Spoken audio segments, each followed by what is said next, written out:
Asyhadu anna Muhammadan abduhu wa rasuluhu ad-da'i ila ridwani wa sallallahu alaihi wa ala alihi wa ashabihi wa ikhwani. Alhamdulillah, di malam hari ini insyaallah kita akan lanjutkan kembali pembahasan kitab Rawdatul Anwar fi Sirati Nabiyil Mukhtar.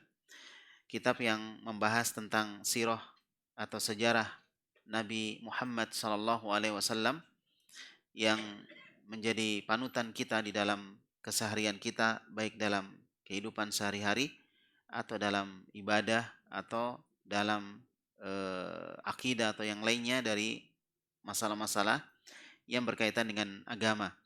Allah Subhanahu wa taala berfirman, "Laqad kana lakum fi Rasulillahi uswatun hasanah." Sungguh ada pada diri Rasulullah sallallahu alaihi wasallam contoh yang baik untuk kalian. Ya, pembahasan kita masih berkaitan dengan masalah penyiksaan yang dilakukan oleh orang-orang Quraisy, di mana mereka tidak senang ketika ada orang-orang Quraisy, terutama para budak ya, mereka masuk Islam dan menerima dakwah Rasulullah Shallallahu Alaihi Wasallam.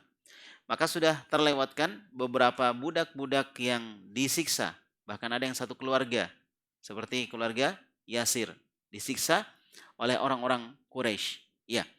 Nah, sekarang apakah orang-orang yang memiliki kedudukan juga disiksa? Nah, ternyata juga iya, mereka diganggu, di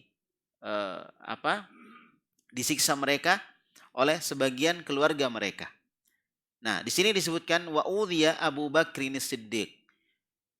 Abu Bakar As-Siddiq juga disiksa, diganggu. Ya. Wa Talha bin Ubaidillah. Demikian pula Talha ibnu Ubaidillah. Ya.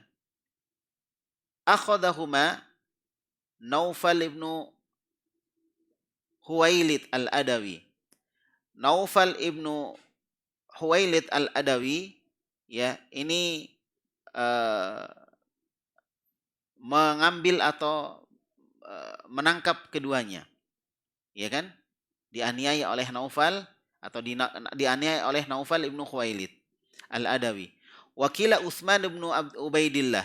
Ada yang mengatakan yang melakukannya adalah Utsman ibnu Ubaidillah, akhu Talha ibnu Ubaidillah, saudara dari Talha ibnu Ubaidillah, ya kan? Baik. Fashaddahuma fi hablin wahid. Keduanya diikat dalam satu tali. Ya, jadi dua orang ini siapa? Abu Bakar As-Siddiq dan Talha, ya, Talha ibnu Ubaidillah, ini disiksa dengan diikat mereka berdua. Diikat mereka berdua dengan satu tali. Ya, jadi dua orang diikat dalam satu tali gitu. Nah, apa tujuannya?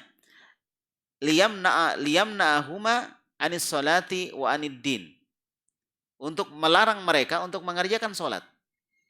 Jadi supaya kaum muslimin, terkhusus Abu Bakar As-Siddiq, Talha ibnu Ubaidillah, supaya mereka tidak mengerjakan sholat, diikatlah keduanya, ya, dan juga melarang mereka dari agama yang benar, agama Islam. Falam yujibahu. Namun keduanya tidak mau mengikuti perintah atau ancaman dari Naufal ibnu Huwailid al-Adawi atau Utsman ibnu Ubaidillah. Nggak ada yang mau ikut. Mereka tetap konsisten. Jangankan mereka ya, para budak saja, laki-laki maupun perempuan, tetap konsisten di dalam berpegang dengan Islam. Apalagi mereka ini orang-orang mulia, Abu Bakar As-Siddiq. Di tangan dialah beberapa orang-orang penting seperti Utsman bin Affan itu masuk Islam. Ya, di tangan dialah orang-orang yang memiliki kedudukan masuk Islam. Di tangan siapa? Abu Bakar As-Siddiq.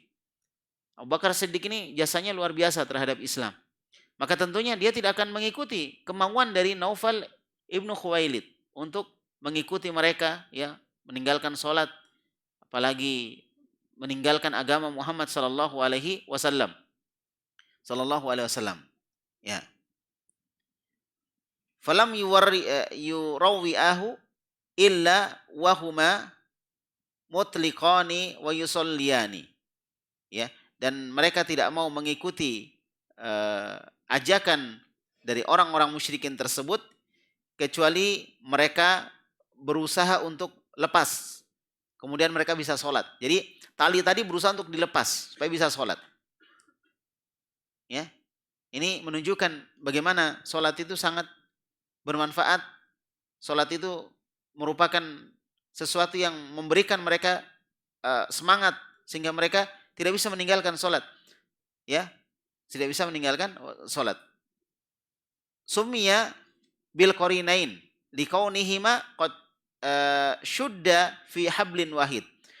Oleh karena itu Abu Bakar As-Siddiq dan Thalha ibnu Ubaidillah disebut sebagai qorinan, artinya dua teman akrab. Karena kedua-duanya diikat dalam satu ikatan, ya, diikat dalam satu ikatan, maka disebutlah mereka dengan qorinan atau qorinain. Ya, dua orang yang diikat atau dua orang yang bersahabat, ya, yang berdekatan.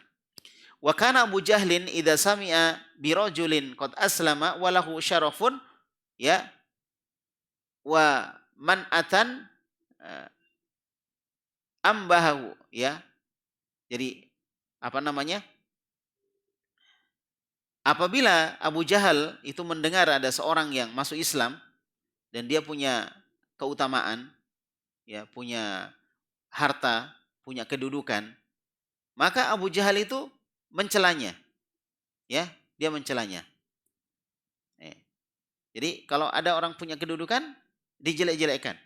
Karena dia tidak berani untuk menyiksanya secara fisik karena dia punya kedudukan, dia punya orang-orang. Maka caranya adalah diejek, dihina. Wah kamu. Kalau bahasa kita sekarang gini, kalau misalnya ada orang yang berbuat kebaikan, nah misalnya dibilang so alim gitu kan, nah gitu. Itu kan nggak disiksa dia, cuma diejek, dihina. Sehingga apa yang diinginkan oleh orang yang menghina tadi, supaya kita nggak tertarik dan tidak mau lagi melakukan hal yang yang kita lakukan. Itu tujuannya. Nah inilah yang dilakukan oleh Abu Jahal, ya, yang dilakukan oleh Abu Jahal. Ahzahu, dia mengejeknya. Wa au'adahu bi ilhaqil khusarah, atau mengancamnya bahwa dia akan mendapatkan kejelekan, al-qadiha, ya, kerugian, kejelekan fil mali wal jah, baik dalam harta atau dalam kedudukan. Ini masih dilakukan oleh sebagian orang. Ya kan, masih dilakukan oleh sebagian orang. Ketika dia melihat orang yang mengikuti agama dengan benar, mengikuti Al-Quran dan Sunnah, maka apa yang dia lakukan? Maka dia, karena dia tidak senang dengan Al-Quran dan Sunnah, maka diancam. Oh nanti kalau kamu sibuk belajar, kamu nanti tidak dapat pekerjaan. Kalau misalnya di kalangan wanita, akhwat, misalnya dikatakan, kamu nanti kalau pakai hijab, nanti nggak ada jodoh. Nah gitu. Padahal jodohnya banyak ya. Nah, cuma dibilang, ditakut-takuti gitu. Akhirnya orang yang misalnya kurang iman, dia akan, ya, ditinggalkan itu tadi. Apalagi di zaman sekarang ini, orang yang berpegang dengan sunnah itu seperti orang yang memegang bara api. Sangat berat sekali, tantangannya luar biasa. Kita yang berada di instansi tertentu misalnya, kita kadang diejek oleh teman-teman kita. Ketika kita sholat, ketika kita setiap saat sholat kita pergi ke masjid untuk sholat, kita dihina, diajak itu. Nah, maka ini menunjukkan bahwa tantangan-tantangan, ya, halangan-halangan itu masih tetap ada sampai hari ini. Sehingga dipentingkan atau dibutuhkan kesabaran seorang di dalam berpegang kepada sunnah Nabi Muhammad SAW. Dan ini juga telah dilakukan oleh orang-orang terdahulu dari kalangan orang-orang musyrikin yang membenci Islam dan membenci orang-orang yang masuk ke dalam Islam, maka mereka memberikan ancaman-ancaman. Wa idza kana ar-rajulu dha'ifan, apabila orang yang masuk Islam tadi adalah orang yang lemah, orang pinggiran, orang lemah, tidak memiliki kekuatan, darabahu wa aghrabihi, ya, maka dia ini dipukul. Ya, kalau dia nggak punya kelemahan, dia pukul atau dihasut. Dihasut atau dipukul. Nggak ada yang berani melawan karena yang melakukannya adalah orang yang juga memiliki kedudukan.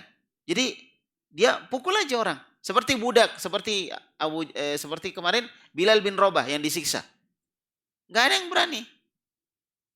Dibiarkan aja dia disiksa. Budak. Disiksa oleh tuannya sendiri. budak. Ya kan? Nah, demikian pula siapa? Keluarga Yasir. Nabi cuma lewat. Padahal jelas mereka disiksa. Sampai, lihat ya, istri dari Yasir, siapa? Sumayyah, itu adalah wanita pertama yang meninggal di dalam Islam. Apakah Nabi melihatnya? Iya, dilihat Nabi. Tapi apa yang bisa dilakukan oleh Rasulullah SAW dalam kondisi orang-orang yang menyiksanya adalah orang-orang yang punya kedudukan. Nabi cuma bilang apa? Isbir ya ala Yasir. Bersabarlah kalian wahai keluarga Yasir. Mau'idukumul jannah. Karena janji Allah untuk kalian adalah surga. Bersabar mereka disiksa. Nah, kita baru belajar sudah enggak sabar kita. Mereka disiksa ini. Disiksa secara fisik. Disiksa secara fisik. Disiksa secara psikis. Ya, psikologinya juga disiksa. Dengan ancaman-ancaman itu sudah siksaan secara psikologi. Kemudian dengan hinaan-hinaan yang... Jadi ada orang yang disiksa secara fisik, yaitu orang-orang yang lemah. Dan ada orang yang disiksa secara psikis. Secara psikologi mereka disiksa. Yaitu orang-orang yang memiliki kedudukan. Yang tidak berani diganggu. Karena kalau diganggu dia, maka ada orang yang akan membelanya. Seperti Nabi kita Muhammad SAW. Antum tahu ketika Nabi mau dibaiat, ketika ada peristiwa baiatul Aqabah. 12 orang dari Madinah. 9 orang dari suku Hazraj dan 3 orang dari suku Aus. Membaiat Nabi Muhammad SAW.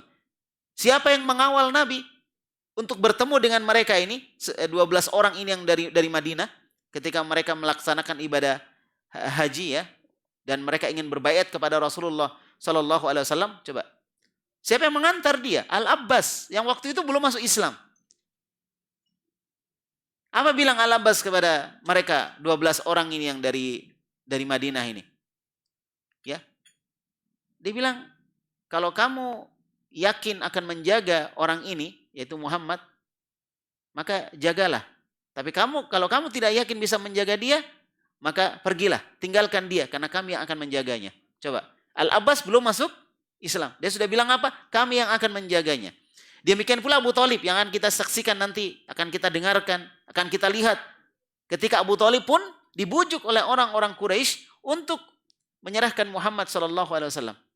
Waktu itu ya juga kita pahami sampai meninggal pun Abu Thalib tidak masuk Islam. Tetapi bagaimana pembelaan kepada Nabi? Jelas ya? Jadi mereka nggak berani ganggu kalau orang punya kedudukan. Termasuk diantaranya Abu Bakar As-Siddiq. Paling yang menyiksa dia adalah keluarganya sendiri. Demikian pula Utsman bin Affan yang akan kita sebutkan nanti. Nah, seperti itu. Ya, radhiyallahu anhum, semoga Allah meridhai mereka semua.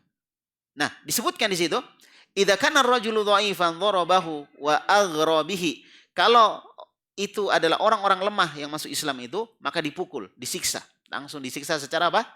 Fisik. Nah, kalau tadi yang punya kedudukan secara psikis, kalau ini secara fisik. Disiksa dia atau dihasut. Dihasut ya. Nah, dihasut ya. Ini apa namanya? Black campaign namanya. Kampanye hitam ini ya. Seperti itu. Baik, walhasil annahum lam ya'lamu bi ahadin dakhala fil Islam illa wa tasaddu lahu bil adza wan nikal. Kesimpulannya, tidaklah mereka mengetahui ada satu orang masuk ke dalam Islam kecuali mereka menghalang-halangi orang tersebut dengan cara menyiksa dia, ya, mengganggu dia atau menyiksanya. Diganggu atau disiksa. Diganggu dengan ucapan, dengan gimmick, diganggu, tetapi disiksa dengan fisik. Berat loh mau masuk Islam dulu. Sekarang mau Islam gampang, alhamdulillah. Ya, mau masuk Islam, sisa ucapkan 2 kalimat syahadat, selesai. Sudah masuk Islam, gampang. Ya kan? Ada mungkin menghalangi dari sisi keluarga dan lain sebagainya. Tapi dia nggak bisa memaksa. Karena agama itu adalah hak asasi. Nggak bisa dipaksa orang, oh kamu jangan masuk Islam. Nggak bisa. Atau sekedar dia kasih masukan saran. Tetapi kalau dipaksa sampai disiksa, oh nggak bisa. Dulu orang mau masuk Islam disiksa. Subhanallah. Disiksa, betul disiksa. Ya. Jadi sekali lagi jasa para para sahabat, pada kita semua itu sangat besar sekali.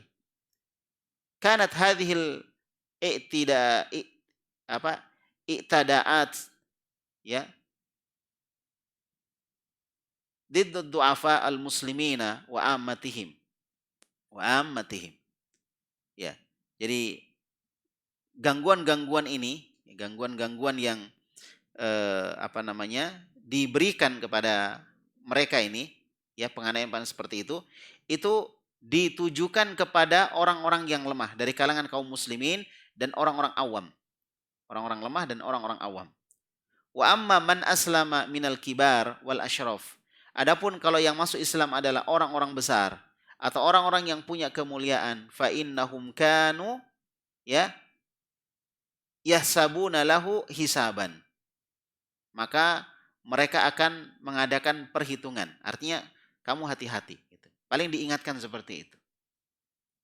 Tapi enggak disiksa, disuruh hati-hati saja. Enggak disiksa. Walam yakun yajri'u alaihim, dan mereka tidak akan berani untuk mengganggu orang-orang yang punya kemuliaan illa amsaluhum min ru'asail qabail, kecuali dari orang-orang yang semisal dengan mereka. Ya, semisal mereka dari pemimpin-pemimpin kabilah. Jadi kalau misalnya ada orang mulia, maka yang akan menyiksa dia atau mengganggu dia adalah juga orang-orang yang punya derajat yang sama dengan dia. Yang satu kabilah, satu suku. Kalau beda suku bahaya. Anggaplah misalnya Nabi Muhammad diganggu. Ya kan? Maka paman-pamannya walaupun belum masuk Islam akan membela Nabi Muhammad. Waktu itu ada siapa? Ada Al-Abbas, ada Abu Thalib. Ya kan? Dan beberapa keluarga Nabi yang lainnya. Yang kita tahu bahwa keluarga Nabi Muhammad SAW adalah keluarga yang mulia. Keluarga yang terhormat. Ya kan?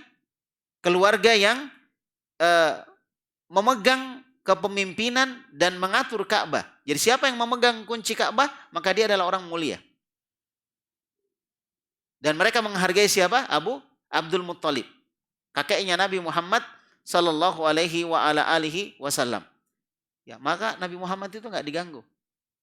Ya, walaupun masih diganggu tapi mereka enggak berani untuk mengganggu. Ujung-ujungnya nanti ketika mau hijrah ke Madinah, baru mereka buat kesepakatan untuk masing-masing kabilah, masing-masing suku mengirimkan orang-orang kuatnya untuk membunuh Nabi Muhammad SAW. Itu mereka berani, karena nggak ada yang menuntut, karena yang dilakukan oleh massa. Sama sekarang ya, kalau kejahatan dilakukan massa, nggak ada yang dituntut, aman. Massa ya, tahu ya? Jadi orang banyak itu yang lakukan. Kalau satu dua orang dituntut. Kalau banyak yang lakukan dan tidak jelas siapa provokatornya, tidak jelas siapa yang suruh dan seterusnya. Jadi yang dicari adalah provokatornya. Itu. Atas nama massa. Nah, seperti itu yang dilakukan dulu atas nama massa. Jamaah kaum muslimin yang saya hormati, yang saya muliakan, barakallahu fikum, ya. Walam yakun yajri'u alaihim illa amsaluhum min ru'asail qabail wa asyrafihim. Jadi yang berani cuma orang-orang yang sederajat dengan mereka. Wa dzalika ma'a qadrin kabirin minal haitati wal hadar. Ya, karena ini mereka sangat hati-hati sekali dan itu berbahaya kalau mereka mau mengganggunya. Ya. Nah, sekarang kita akan lihat mauqiful musyrikin min Rasulillah sallallahu alaihi wasallam. Bagaimana sikap kaum musyrikin kepada Rasulullah sallallahu alaihi wasallam. Ini ceritanya kan orang yang masuk Islam, para sahabat diganggu secara fisik maupun secara psikis. Sekarang bagaimana dengan Rasulullah? Ya. Amma Rasulullah sallallahu alaihi wasallam fakana lahu minasyahamati wasyarafi wal waqari ma waqahu Allahu bihi katsiran min i'tidaatin nas. Adapun Rasulullah, kata penulis sallallahu alaihi wasallam, maka beliau memiliki kecerdikan. Beliau orang cerdas. Beliau orang yang asyaraf, memiliki kemuliaan. Wal waqar, beliau punya wibawa. Enggak berani orang. Ada wibawanya. Wibawa kan orang punya wibawa itu, orang mendekat aja enggak berani. Mau main-main sama beliau enggak berani. Gak ada yang berani sama Nabi. Karena Nabi punya wibawa, Nabi itu orang cerdas, Nabi punya kemuliaan. Ya, Nabi SAW memiliki ya kemuliaan. Ya, wa waqahullah. Allah subhanahu ma waqahullah, apa yang Allah jaga bihi dengan itu semua, katsiran min itiadatin nas. Kebanyakan dari gangguan manusia. Jadi orang nggak berani ganggu karena Allah berikan kepada Nabi itu tadi kecerdikan, kemuliaan, kewibawaan. Kalau orang berwibawa nggak berani ganggu. Sama wanita-wanita yang berwibawa, kalau wanita itu berwibawa, dia nutup aurat, nggak diganggu. Salah satu tujuan dari orang yang nutup aurat dari kalangan para wanita muslimah adalah supaya tidak diganggu. Ya kan? Ya ayyuhan nabi qul li azwajika wa banatika wa nisa'il mu'minin wa banatika wa nisa'il mu'minin yudnina alaihinna min jalabibihin. Wahai Nabi, katakan kepada istri-istrimu, putri-putrimu, dan seluruh wanita-wanita mukminah, wanita-wanita yang beriman, agar mereka menutupkan jilbab sampai ke seluruh tubuh mereka. Dzalika adna ayyurafna fala yu'dzain.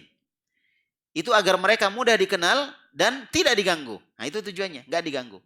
Karena wanita yang menutup aurat itu berwibawa. Harusnya.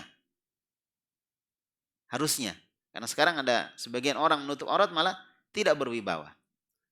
Ya, malah dia yang menggoda. Nah, ini lain lagi nih masalahnya nih. Harusnya berwibawa. Karena dengan wibawanya itu tidak akan ada yang berani menggoda dia. Dan ini bukan sekedar ada dalam ayat. Ada orang barat pernah mempraktekkan itu.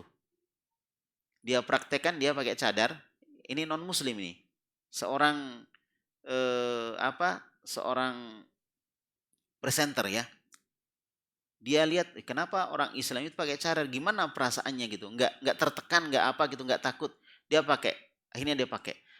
Dan selama dia berjalan, dia berjalan sampai 1 harian, dia merasa bahwa dia dihormati dan disegani orang. Nah, itulah kewibawaan orang yang menggunakan jilbab secara syar'i.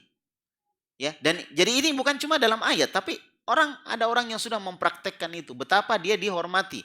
Yang dimana dia merasa bahwa dia tidak dihormati seperti itu ketika dia tidak pakai jilbab misalnya. Nah, ini menunjukkan apa? Menunjukkan betapa memang orang yang memakai jilbab ya secara syar'i itu akan dihormati, akan disegani. Nah, jamaah kaum muslimin saya hormati dan saya muliakan, Nabi Muhammad SAW itu berwibawa dia. Inilah yang Allah berikan kepada Nabi sebagai bentuk penjagaan kepada Nabi sehingga enggak berani. Siapa mau menyiksa beliau? Enggak berani orang karena berwibawa. Gimana caranya dia mau menyiksa? Nabi berwibawa. Jadi kalau orang berwibawa itu seakan-akan orang yang mau menyiksa dia itu malah merasa rendah dia. Gimana orang yang merasa rendah mau menyiksa orang yang kelihatan tinggi di hadapannya dan berwibawa? Itu enggak mungkin. Nah, begitulah caranya Allah menjaga Nabi SAW. Wa qad kana yahutuhu wa yamna'uhu Abu Thalibin. Demikian pula Abu Thalib itu menjaga dan menghalangi orang untuk mengganggu Nabi. Sudah 2 ini.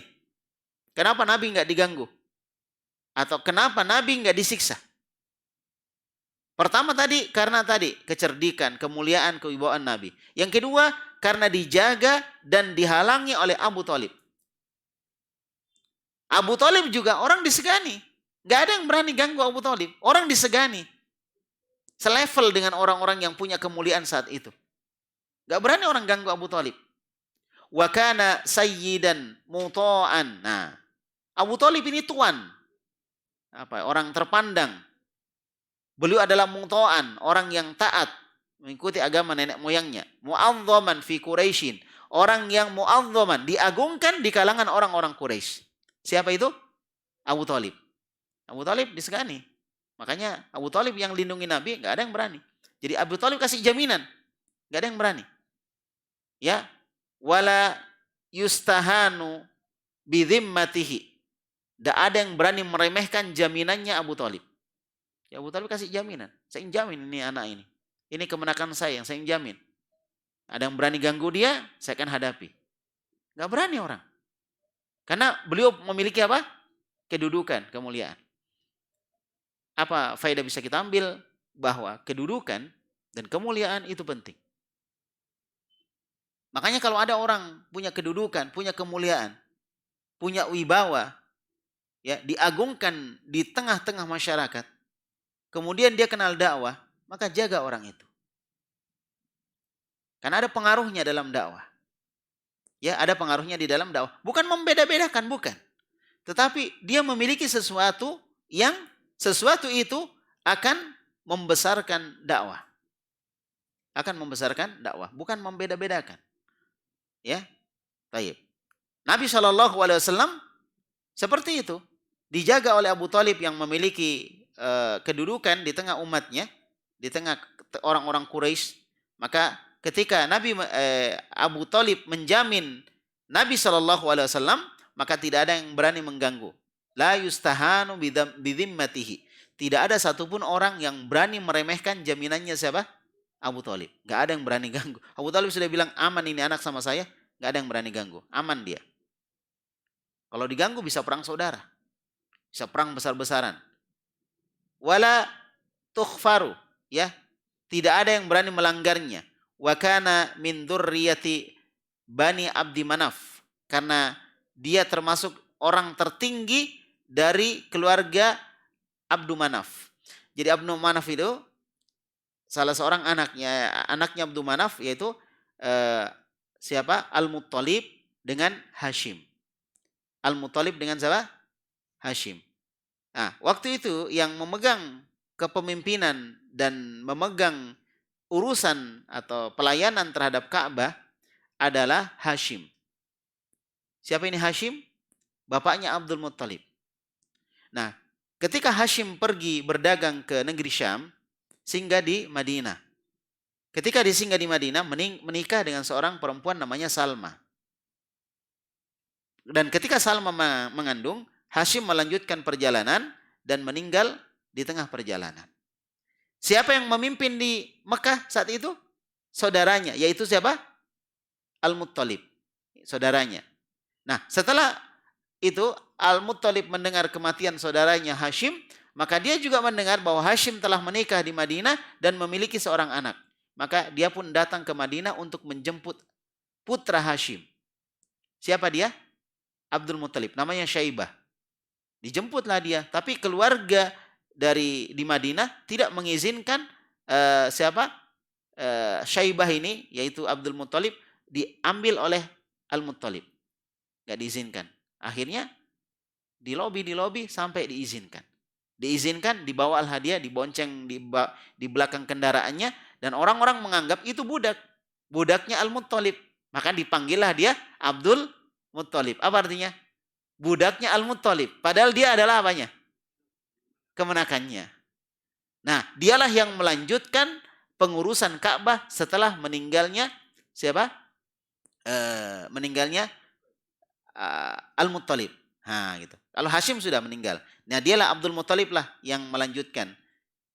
Jadi dikatakan bahwa Abu Talib ini anaknya Abdul Muttalib, termasuk juga bapaknya Nabi Abdullah, anaknya Abdul Muttalib, termasuk juga siapa? Hamzah, anaknya juga Abdul Muttalib. Kemudian siapa lagi? Anaknya Abdul Muttalib waktu itu masih ada Al-Abbas, itu juga anaknya Abdul Muttalib. Ya, ada 10 anaknya, tapi itu yang masih ketika Nabi lahir, itu yang masih ada, masih hidup. Jelas ya? Nah, maka Abu Thalib adalah orang yang paling tinggi kedudukannya dari keluarga Abdu Manaf. Punya kedudukan tinggi. Maka nggak ada yang berani ganggu Abu Thalib. Abu Thalib kalau sudah bicara, didengar. Jadi sekarang masuk akal ya. Kenapa Nabi nggak diganggu? Kenapa Nabi SAW nggak disakiti? Kenapa nggak dibunuh? Kenapa nggak apa istilahnya itu? Diboikot dan lain sebagainya? Karena Nabi Muhammad SAW itu tadi dilindungi oleh Abu Thalib. Ya, Abu Thalib putra dari Abdul Muttalib. Nah, seperti walam ta'rif laha Quraisyun bal al-arabu illa al-ijlal wat takrim. Dan orang-orang Quraisy, demikian pula orang-orang Arab, bahkan orang Arab itu tidak mengetahui pada diri Abu Thalib kecuali al-ijlal, kedudukan, wat takrim, dan kemuliaan. Jadi ini orang Abu Thalib itu bukan orang kaya, dia orang miskin. Tetapi dia sangat disegani. Sangat disegani. Orang-orang Quraisy nggak ada yang berani ganggu gitu. Itulah yang menjaga dengan izin Allah Rasulullah Shallallahu Alaihi Wasallam. Itulah yang menjamin Rasulullah Shallallahu Alaihi Wasallam. Makanya nanti ada di sini bagaimana lobi-lobinya orang Quraisy supaya Abu Thalib tidak lagi menjaga Rasulullah. Karena dengan seperti itu maka mereka bisa mengganggu dan menyakiti Rasulullah Shallallahu Alaihi Wasallam. Tapi nanti akan kita lihat bagaimana bantahan Abu Thalib kepada mereka. Ya. Nah, kemudian disebutkan fatarral musyrikuna bin nisbah lin Nabi sallallahu alaihi wasallam ila ittikhadhi khutuwatin salimatin. Maka terpaksa orang-orang musyrikin ya melakukan langkah yang paling aman dalam menghadapi Rasulullah sallallahu alaihi wasallam. Cari aman ceritanya. Gak usah diganggu Nabi. Kalau kita ganggu Nabi, cari penyakit namanya. Karena ada di belakang beliau orang-orang mulia seperti Abu Thalib. Ada Al-Abbas juga yang saya sebutkan tadi, Al-Abbas. Walaupun beliau belum masuk Islam saat itu, beliau juga membela Nabi Muhammad. Dan siapapun yang ada kaitannya dengan keluarga Abdu Manaf atau keluarga Hashim, pasti akan membela ketika Nabi SAW diganggu. Karena mereka tahu Nabi memiliki apa? Kemuliaan. Dan Nabi adalah andalan mereka. Sebelum Nabi diangkat jadi Rasul, semua orang menjadikan Nabi sebagai ukuran. Kalau mau jadi orang seperti Muhammad gitu. Kalau mau jadi orang berhasil, orang hebat, kamu contoh Muhammad. Muhammad itu jadi patokan orang, ukurannya orang. Jadi tidak mungkin orang hebat dari kabilah mereka, dari suku mereka, dibiarkan disiksa oleh suku yang lain atau oleh orang lain. Gak mungkin. Mereka pasti akan apa? Akan membela. Ya, akan membela. Seperti itu. Maka Nabi SAW aman. Tidak diganggu. Yang berani sama Nabi itu Abu Lahab. Abu Lahab ini pamannya Nabi. Adapun Abu Jahal istilahnya orang jauh lah, paman jauh dia. Ya. Kalau nggak salah dia dari Bani Makhzumah, orang jauh. Tapi masih Quraisy juga. Ya paman-paman jauh lah. Kalau disebut paman, dia paman jauh. Adapun paman langsungnya Nabi siapa? Abu Lahab. Itu yang berani ganggu Nabi. Ketika Nabi menyampaikan dakwah secara terang-terangan, siapa yang ganggu dia? Abu Lahab yang ganggu dia. Yang lain nggak berani ganggu dia. Ganggu Nabi Muhammad Sallallahu Alaihi Wasallam. Nah, karena seperti itu. Jadi orang yang punya kedudukan pada saat itu adalah Abu Thalib. Ya, subhanallah. Makanya Allah Subhanahu Wa Taala menjaga Nabi dengan hal tersebut. Ya, akhirnya orang Quraisy cari aman daripada kita cari mati namanya kalau kita mau ganggu Nabi Muhammad, ya kan? Nah. Kemudian wahtaru sabilal mufawadat ma'a ammihi Abi Thalib. Ya, maka mereka menempuh jalan musyawarah dengan paman Abu Thalib. Bahasa kita lobby-lobby. Itu yang mereka tempuh bahasa dengan lobby-lobby. Walakin ma'a nau'in min uslubil quswah. Tetapi diselingi dengan lobby-lobby yang sifatnya ada bentuk kekerasan, ada bentuk ancaman, ya, wattahadi, dan bentuk menantang. Jadi walaupun Abu Thalib ya tetap walaupun tidak berani ganggu secara fisik ya, tetap Abu Thalib itu diancam dengan keras oleh orang-orang yang ingin mengganggu Nabi Muhammad SAW. Nah, sekarang bagaimana yang dilakukan oleh orang-orang Quraisy kepada Abu Thalib? Apa yang mereka lakukan untuk melobi Abu Thalib supaya menyerahkan Muhammad SAW? Faqad masya rijalun min asyrafi Quraisyin ila Abi Thalib. Ada sebagian orang dari kalangan orang-orang Quraisy yang memiliki kedudukan, dia mendatangi Abu Thalib. Wa qalu lahu, kemudian mereka mengatakan kepada Abu Thalib, inna ibna akhika qad sabba alihatana. Abu Thalib, kamu tahu apa yang dilakukan kemenakanmu ini? Anak dari saudaramu ini, anaknya Abdullah. Abdullah kan saudaranya Abu Thalib. Kamu tahu apa yang dia bilang? Apa yang dia lakukan? Ya, dia telah menghina Tuhan-Tuhan kita. Tuhan-Tuhan kita telah dihina oleh kemenakanmu ini. Wa abadinana, dia telah mengejek agama kita. Wa saffaha ahlamana, dan dia telah menghina merendahkan mimpi-mimpi kita, mimpi-mimpi khurafat, kejelekan. Wa dhallala aba'ana, dan telah menyesatkan bapak-bapak dan nenek moyang kita. Fa imma an takaffahu anna wa imma an takhalli bainana wa bainahu. Ya, jadi kamu cuma punya dua pilihan, wahai Abu Thalib. Ya, kamu cuma punya dua pilihan. Ya. Biarkan kami untuk mengganggu dia, atau kamu serahkan dia kepada kami. Ya, kamu biarkan kami berdua, takhalli bainana wa bainahu. Biarkan kami sendiri dengan dia. Kami selesaikan urusan kami dengan dia, kamu jangan ikut campur. Kamu jangan ikut campur. Atau kamu akan menghalangi kami, begitu.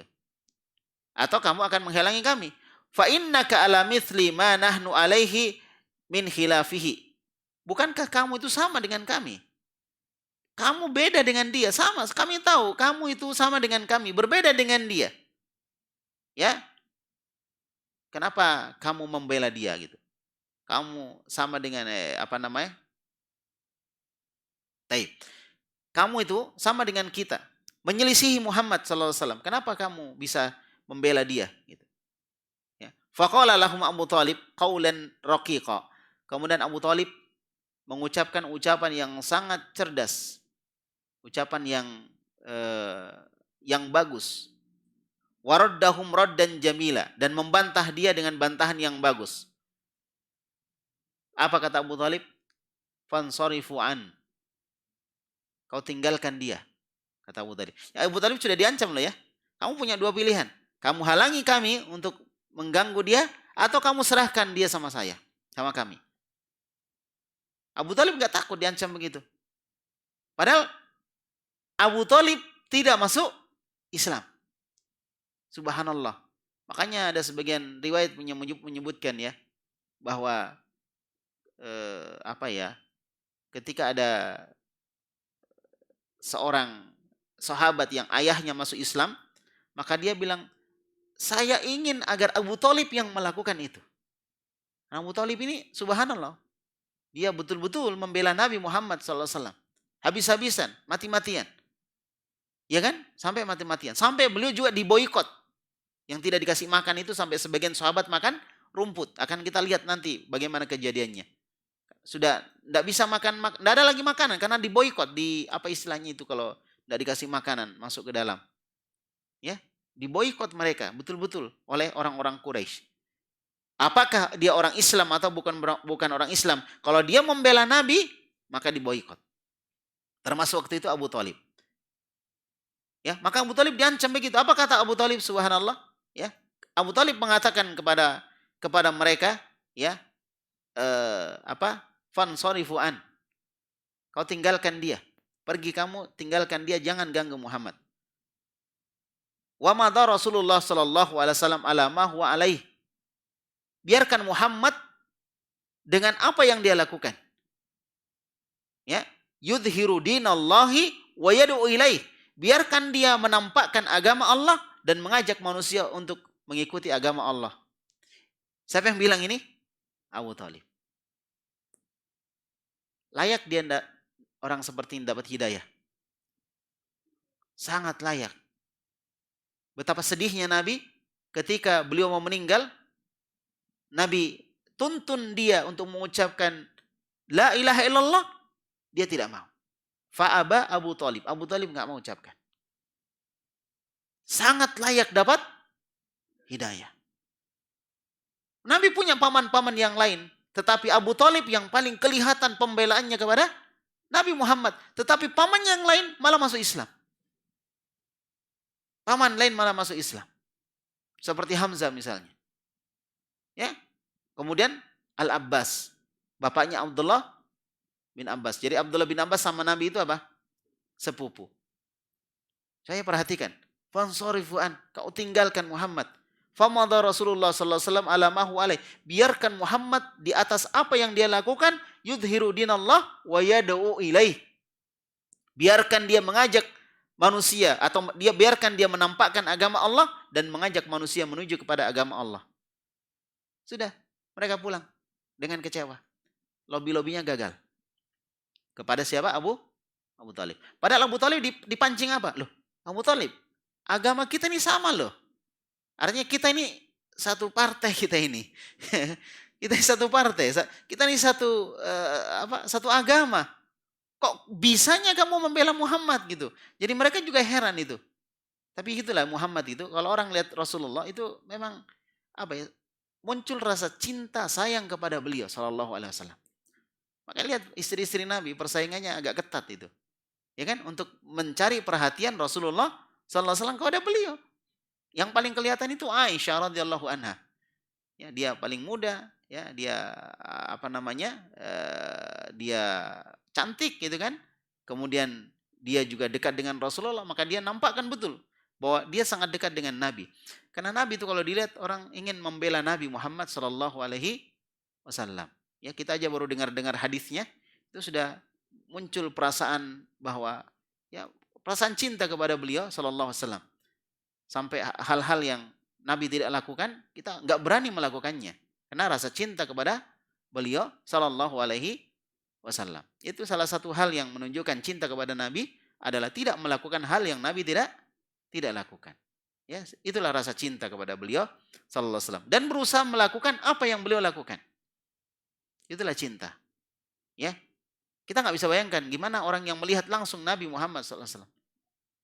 Kita aja cuma pergi ke bekas-bekas tempat di mana Nabi pernah di situ, itu sudah nggak bisa dibayangkan lah. Itu perasaan cinta itu semakin besar gitu loh. Sekarang kita cerita sirah Nabawiyah. Kita muncul rasa cinta kepada Nabi. Ketika kita pergi ke Madinah, lewat di kubur Nabi, kita mengucapkan salam kepada beliau, Masya Allah itu muncul perasaan cinta, perasaan gembira dan pokoknya nggak bisa dibayangkan kepada Nabi Muhammad Sallallahu Alaihi Wasallam. Kita nggak bisa bayangkan sekali lagi ya, bagaimana dulu sahabat benar-benar apa? Ya, mencintai Nabi Muhammad. Mereka adalah orang paling cinta kepada Rasulullah Sallallahu Alaihi Wasallam. Sampai tadi saya katakan Al-Abbas, walaupun akan dikisahkan juga nanti, Al-Abbas ketika menemani Nabi menemui suku Aus dan suku Hajurat, 12 orang yang dari Madinah yang mau berbaiat kepada Nabi untuk menjaga Nabi. Ya, Al-Abbas bilang sama mereka, padahal dia belum masuk Islam Al-Abbas ini, tapi beliau jaga rahasia dan beliau bisa dipercaya. Apa kata Al-Abbas? Kamu tahu resikonya ya membawa orang ini, membawa Muhammad. Kamu akan kehilangan nyawa, kamu akan berhadapan dengan pedang. Keluargamu juga akan hilang dan seterusnya. Apakah kamu siap dengan itu? Subhanallah. Sampai sebagian mereka yang dari Madinah bilang, pelan-pelan, jangan tergesa-gesa membayat Nabi. Kau pikir baik-baik itu. Kalau kamu bayat Nabi, benar-benar nyawamu dan nyawa keluargamu terancam. Tapi ternyata mereka semua membayat Rasulullah Sallallahu Alaihi Wasallam yang kita kenal dengan Bai'atul Aqabah. Subhanallah. Betapa cintanya mereka dengan Nabi Muhammad Sallallahu Alaihi Wasallam. Ya. Baik. Jamaah kaum muslimin saya hormati dan saya muliakan. Sekarang masuk ke dalam ingdaru Quraisyin wa tahdiduhum li Abi Thalib. Nah, sekarang masuk kepada ancaman orang Quraisy ya kepada Abu Thalib. Peringatan dan ancaman kepada Abu Thalib. Ya, peringatan dan ancaman atau tantangan kepada Abu Thalib. Nah, walam tasbir Quraisyun tawilan hina ra'aun nabiyya sallallahu alaihi wasallam madiyan fi amalihi wa da'watihi ila Allah. Melihat Nabi sallallahu alaihi wasallam terus menjalankan amalan ya berdakwah kepada Allah Subhanahu wa taala, maka orang-orang Quraisy tidak bisa bersabar lama. Awalnya mereka ya tinggalkan Abu Thalib lah. Tapi dilihat ini, wah ini Muhammad ini tambah hebat dakwahnya nih. Tambah maju dakwahnya. Tambah banyak orang-orang masuk Islam ini. Ini nggak bisa dibiarkan. Mereka nggak bisa sabar. Lihat Nabi seperti itu. Semakin Nabi berani berdakwah kepada Allah. Kan sudah dakwah secara sembunyi-sembunyi. Setelah itu dakwah terang-terangan sudah. Sekarang dibela oleh Abu Thalib dan dibela oleh keluarga-keluarga beliau yang lain. Maka semakin berani Nabi di dalam berdakwah. Maka orang-orang Quraisy merasa tidak sabar. Wah, ini harus cepat-cepat dihalangi nih, bahaya nih. Bisa hilang kita punya agama, bisa hilang kita punya negara, bisa hilang kita punya wilayah kalau kita biarkan Muhammad seperti itu. Gak sabar mereka. Ya, faqad aktsaru dzikrahu wa tadamaru fihi. Ya. Jadi semakin sering mereka menyebut-nyebut Nabi, menggibahi Nabi istilahnya. Sebut-sebut Nabi, menggibahi Nabi, dan mereka semakin sering di dalam mencela Nabi SAW. Nah, semakin banyak dicela Nabi, mulai dicela Nabi, diejek Nabi. Mulai mereka berani mengejek, menghina. Tapi fisik nggak berani kalau secara fisik. Secara fisik tidak berani. Dan ada yang berani waktu itu dikisahkan, nanti insya Allah akan dikisahkan juga nanti di pembahasan kita, ya, di mana ada sebagian mereka berani secara fisik, tetapi Allah Subhanahu wa taala mengirimkan malaikatnya untuk menghadapinya sampai dia mundur sendiri. Ya, kalau nggak salah Abu Jahal ya. Ente ada apa Abu Jahal? Kenapa mundur? Katanya kamu mau pukul Muhammad. Nggak berani. Ternyata ada malaikat yang dia lihat. Ada pengawalnya. Akhirnya nggak berani dia. Mundur, ketakutan dia. Subhanallah. Ala kulli hal, Allah Subhanahu wa taala menjaga Nabi kita Muhammad sallallahu alaihi wasallam. Ya, tapi itulah mereka orang-orang hasad ini dari kalangan orang-orang kafir Quraisy, ya, selalu menyebut Nabi, mencela Nabi Muhammad, dan mereka tidak berani mengganggu secara fisik. Thumma, ya, masyau ila Abi Thalib. Setelah itu mereka berjalan menuju Abi Thalib. Kemudian mereka mengatakan kepada Abu Thalib, ini kedatangan yang berikutnya lagi. Ya Abu Thalib, innalaka sinnan. Ya. Jadi dia datang kepada Abu Thalib, dia mengatakan, wahai Abu Thalib, sesungguhnya kamu ini orang tua, maksudnya kamu dituakan. Wa syarafan, kamu punya kemuliaan. Wa mangzilatan fina, dan kamu juga punya kedudukan di tengah-tengah kami. Wa inna qad istahainaka an ibni akhika, dan kami ini sudah melarang kamu, meminta kamu untuk melarang anak dari saudaramu ini, kemenakanmu ini, untuk berdakwah. Falam tanhahu anna, tetapi kamu enggak melarangnya. Jadi waktu itu orang-orang Quraisy itu pulang berharap bahwa Abu Thalib mau berubah pikiran gitu. Dia akan melarang Muhammad karena ancaman yang dilakukan oleh orang-orang kafir Quraisy yang sangat sangat membahayakan Nabi Muhammad SAW. Tapi Abu Thalib membiarkan Nabi berdakwah. Silakan dakwah, kalau kamu dakwah saja. Ya, saya akan jaga kamu Muhammad. Nah, oleh karena itu orang-orang Quraisy datang lagi kepada Abu Thalib, mengancam Abu Thalib. Abu Thalib, kamu memang punya orang yang dituakan di tengah kami, punya kemuliaan, punya kedudukan. Dan kami sudah minta kepada kamu, larang kemenakanmu ini untuk berdakwah. Jadi jangan pikir dakwah dulu lancar seperti sekarang ini. Dulu itu susah orang dakwah. Ya kan? Dan waktunya Nabi cuma 23 tahun lamanya. Ya. Jadi dilarang, kamu larang. Tapi kamu enggak mau melarangnya. Wa inna wallahi la nasbiru ala hadha min syatmi abaina. Dan demi Allah, kami ini enggak akan sabar dengan ini. Ya. Kami tidak akan bisa bersabar dengan apa yang dilakukan Muhammad. Muhammad itu mencela nenek moyang kita. Kami nggak bisa sabar dicela seperti itu. Ya, padahal Nabi bukan mencela. Nabi itu apa? Berdakwah, mengajak mereka untuk beribadah kepada Allah. Tapi dikatakan Nabi itu mencela, gitu. Padahal Nabi mengajak mereka beribadah hanya kepada Allah, meninggalkan sesembahan selain Allah Subhanahu wa taala. Ya, kadang orang seperti itu ya, ketika kita larang melakukan hal yang dilarang Allah, menyuruh mereka untuk melakukan hal yang diperintahkan Allah, mereka mengatakan, wah, dia menghina kita, menghina agama kita, menghina kelompok kita. Padahal sebenarnya bukan menghina. Nabi SAW dikatakan dia menghina nenek moyang kita. Ya, padahal nenek moyangnya mereka juga nenek moyangnya Nabi Muhammad SAW. Ya, bukan menghina, tapi menyuruh mereka untuk meninggalkan ajaran nenek moyang mereka yang bertentangan dengan kehendak Allah Subhanahu wa taala. Ya, kehendak Allah Subhanahu wa taala. Baik, wa tasfihi ahlamana, dan dia juga menjelek-jelekkan mimpi-mimpi kita. Ya. Jadi Seperti itu kata mereka. Ya. Baik. Kemudian disebutkan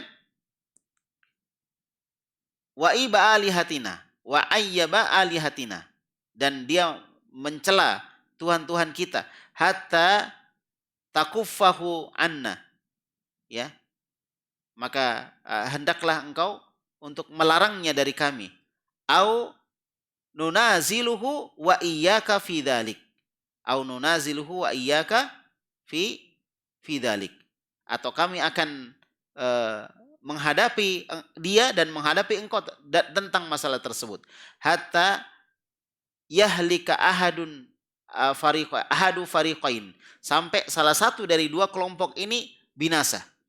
Summan sorofu, ya, setelah itu mereka pergi. Jadi mereka ancam Abu Thalib, ya, dia mengatakan, ya Abu Thalib, kami ini sudah nggak bisa sabar lagi dengan itu Muhammad. Apa yang dia lakukan terhadap kami sudah keterlaluan gitu kan. Kalau kamu tetap tidak melarang dia, maka kami akan mengadakan perhitungan.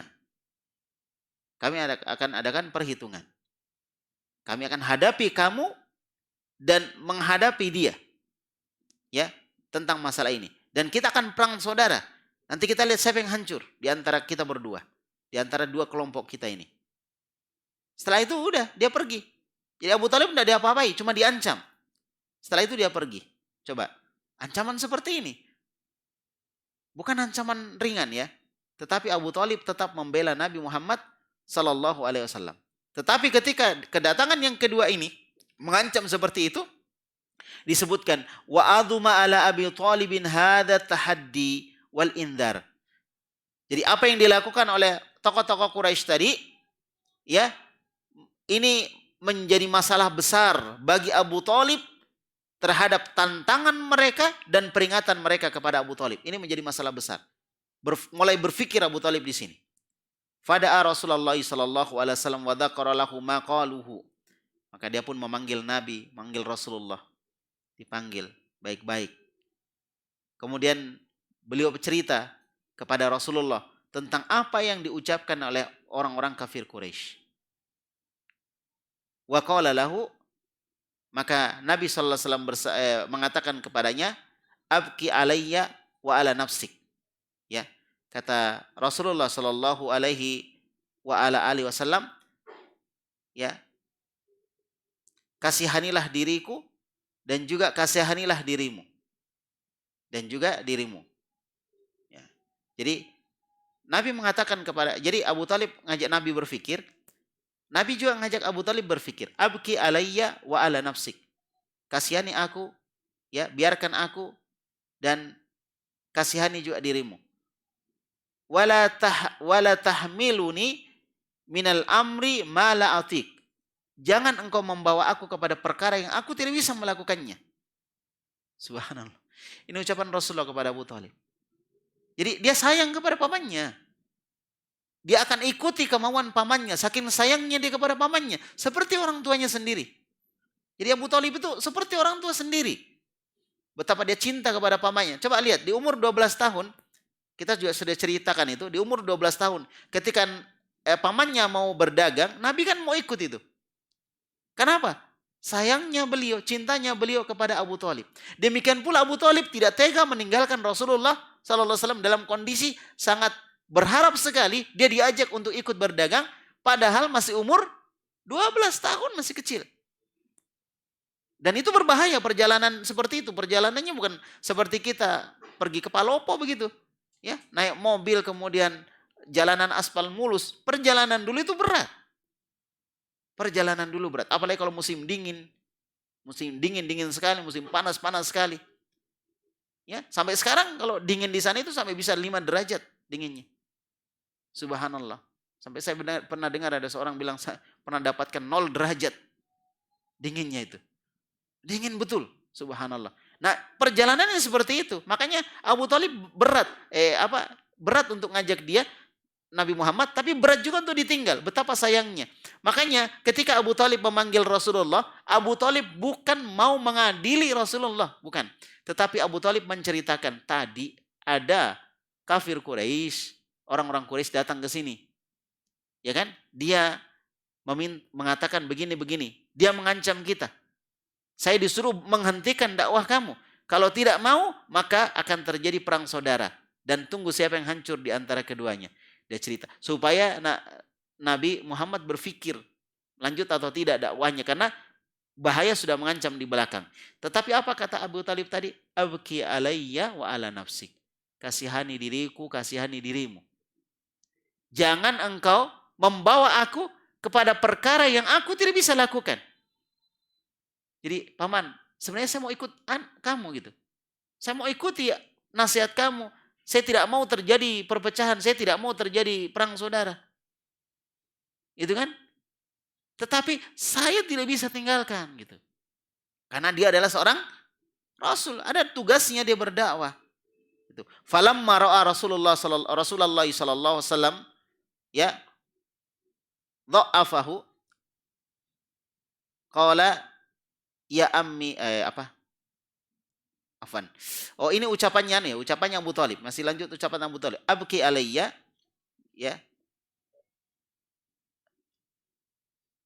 Nah, taib. Maka ketika dia melihat Rasulullah SAW, ketika pamannya melihat Nabi SAW do'afahu, yang melemahkan dia, qala, dan Nabi SAW mengatakan, ya ammi wallahi, wahai pamanku demi Allah, lau wada'u syamsa fi yamini wal qamara fi yasari. Wahai pamanku, kalau engkau meletakkan matahari di tangan kananku, di kananku, atau engkau meletakkan dan engkau meletakkan bulan di kiriku, ya.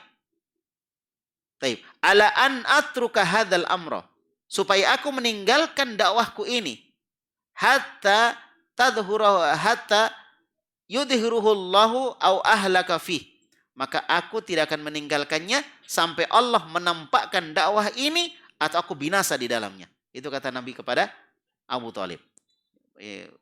Apa ya? Tegang kondisinya. Karena ini sudah masalah mengancam keselamatan orang banyak begitu. Tetapi Nabi juga yakin Allah akan menolong dia. Dan dia juga yakin bahwa dia memang diwajibkan untuk menyampaikan dakwah kepada manusia. Dan dia nggak boleh berhenti. Maka kemudian Nabi mengatakan, ma taraktuhu, saya tidak akan bisa meninggalkannya. Ya. Tsumasta'bara wa baka. Tsumasta'bara wa baka. Ya. Kemudian keduanya pun menangis. Wa adat ila abi. Ya. Atau kemudian Nabi sini ya. Nabi pun sallallahu alaihi wasallam menangis.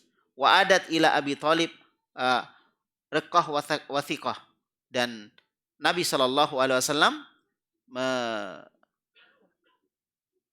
melihat kepada Abu Talib ya, dalam keadaan beliau sangat sayang kepada beliau, sangat sayang kepada Abu Talib dan percaya kepada Abu Talib. Faqala idhhab ya ibna akhi. Kalau begitu wahai kemenakanku, pergilah. Fakul ma ahbabta. Kau katakan saja apa yang kamu suka. Subhanallah. Indah sekali ya.